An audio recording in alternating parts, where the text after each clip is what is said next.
Okay, good evening. This is Professor David J. De Los Reyes. Okay, my topic for tonight will be, what's my topic? It will be integral calculus. It's a different variation on how to integrate. Okay, one of the topics of integral calculus. Okay, let's proceed.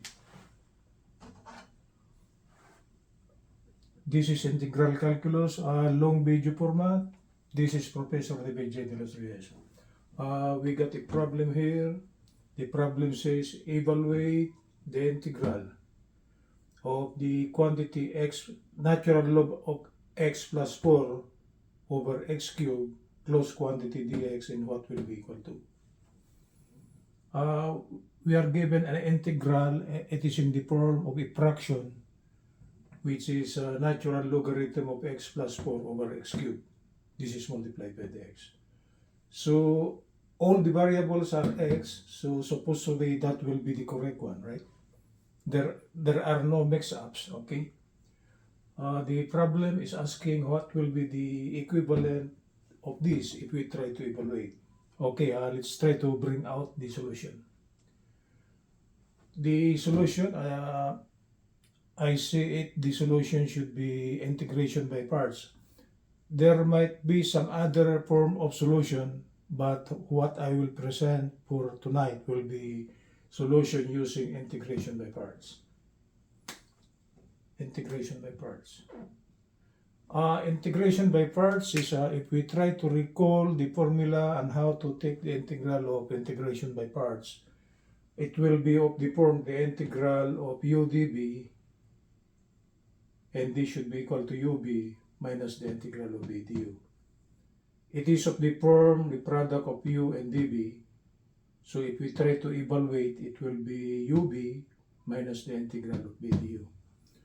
So if we think that the solution will be under the so-called integration by parts, let's try to manipulate the given integral for it to look like the integral or the integration, to look that it will fall under the so-called integration by parts. So I will rewrite the given integral, okay, and I will try to manipulate it. I will try to rearrange. It will just be simply what they call this an associative law under algebra. You try to change the grouping, but you doesn't change the value of the integral. So the given original integral should be equal to the integral. I will write it like this. It should be the quantity natural logarithm of x plus 4 closed quantity multiplied by. I will now combine this dx here, okay, and x cubed. So this is multiplied by a dx over x cubed closed quantity. That's what they call this distributive commutative associative law, right? We just change the grouping, but we doesn't change the value of the integral, because the natural logarithm of the quantity x plus 4 times this one is actually same as this one. We just rearrange it, okay? So if the form will be something like this, and we assume that the solution should be under integration by parts, we will conclude that the first one will be u, and the second one, which is dx over x cubed, to be dv. Okay, so I will let u equal to this one here, the first quantity, natural logarithm of x plus 4. Okay, let's try to compute for du. Du will be, take the differential of both sides. The differential of u will be du. The differential of natural logarithm of x, it will be a dx over x, plus the differential of 4 with respect to x will be 0, or du will be simply dx over x. Okay, well, we needed this one. I put this in bracket, and so with this, okay, I put this in a box, and so with this, because later on we will go back to this when we reach the so-called substitution process. So So if I let you to be equal to the natural logarithm of x plus 4, dB will be the value dx over x cubed. So I place it here. dB will be dx over x cubed. It is a part of the given original integral. The operation is multiplication, right? So if dB will be dx over x cubed, this dB here, I could change the form by using the laws of exponent. I will try to multiply this by x to the minus 3 over x to the minus 3. Right? I could do that because x to the minus 3 over x to the minus 3 is actually equal to 1. Right? And if we try to multiply the denominator, it will become x raised to same base and the exponent. A 3 minus 3 will be 0 and x to the 0 will be 1.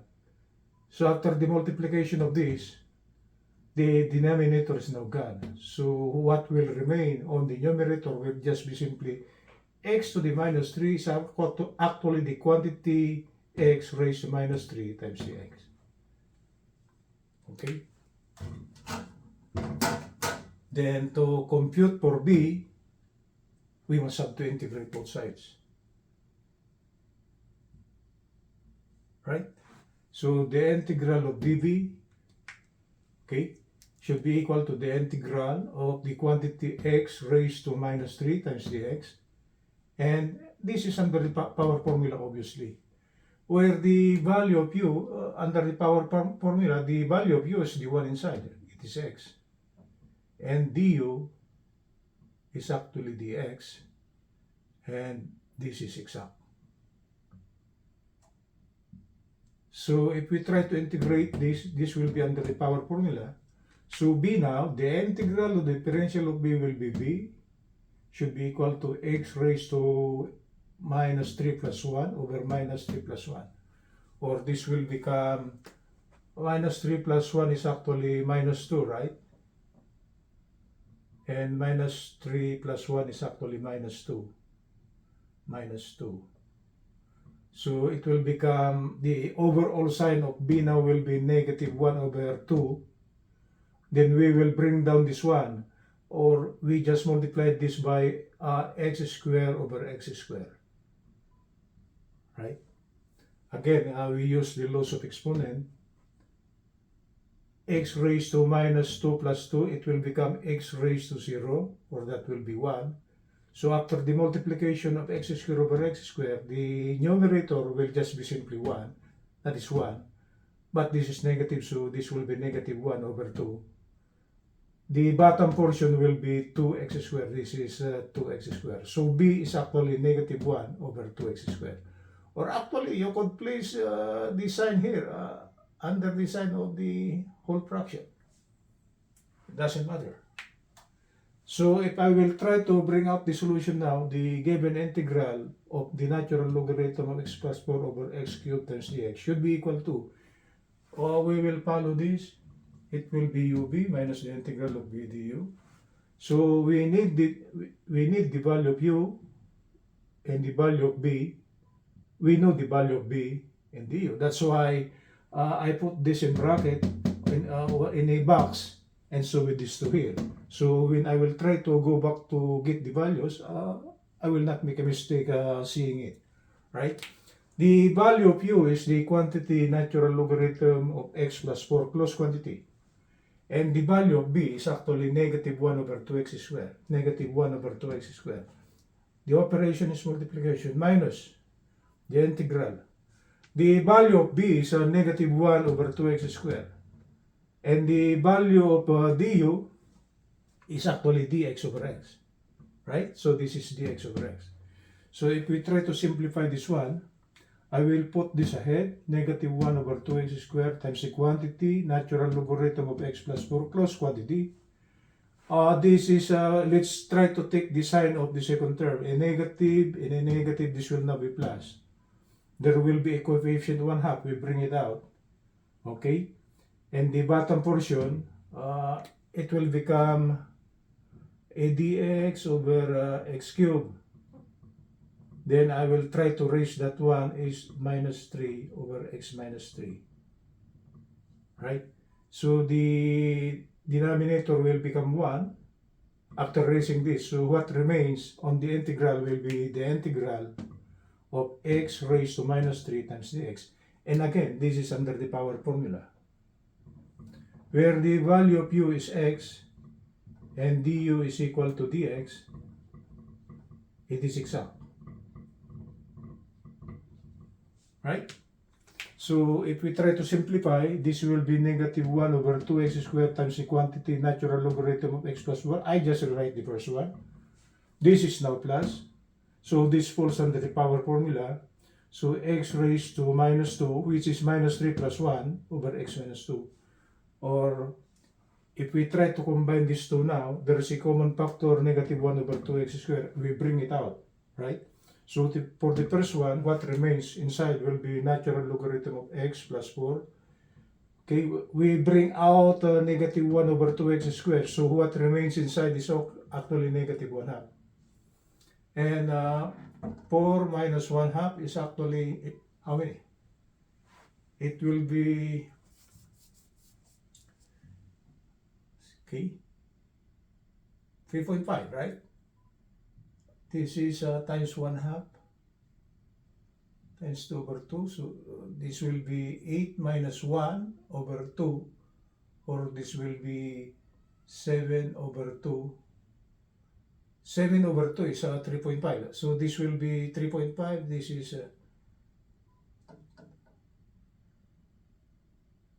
7 over 2.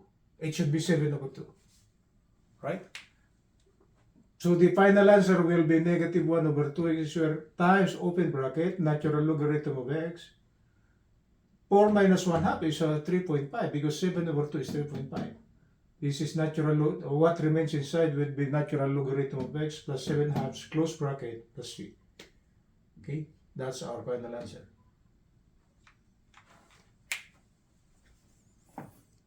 Okay, that's it, guys. This is an evaluation of an integral using integration by parts. We, as a summary, we let u, then we will compute for du. We will evaluate the integral of dv. So we will get b. So going back to this formula here, and after the substitution, and of course, as the simplification process is all algebra. Okay, and the final answer will be negative 1 over 2x squared, open bracket, natural logarithm of x, okay, plus 7 halves. It should be 7 halves, close bracket, plus c. Okay, good evening from Los Angeles. This is Professor David J. De Los Reyes.